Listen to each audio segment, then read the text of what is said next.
আমার বিশ্বাস হচ্ছে না আমি এটা বলছি, কিন্তু আমার তরফ থেকে কন্ট্রাক্ট শেষ। কি? হ্যাঁ হ্যাঁ, কিন্তু আমাকে ধন্যবাদ বলো না। চলো ফিরে যাই, তোমাকে তোমার বাসায় দিয়ে আসি। তোমার তাওয়া, তোমার ব্যাং, আমি আমার ঝোলা পেয়ে যাব, আর তুমি তোমার মার সাথে সত্য আর শক্ত একটি সম্পর্ক পেয়ে যাবা। আর এরপরে আমরা একে অপরকে বিদায় জানাবো। না, আমি ওই কান্দিল দেখেই ছাড়বো। আরে এখন থামো, আমি আমার নিজের ঝোলা পাওয়ার জন্য আর কি কি করব। দেবো একটা আবার। কে এটা আমাকে ধরতে এসেছে?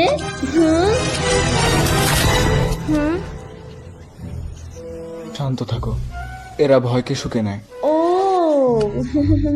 ক্ষমা করো, আসলে আমি ভয় পেয়ে একটু বেশি করে ফেলেছি। প্রক্রিয়া করো যে এখানে কোনো চোর, বদমাশ বা গুন্ডা বের হয়নি।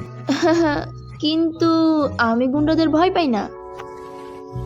তোমার ক্ষুধা লাগছে, আমি একটা অসাধারণ জায়গা চিনি। কিন্তু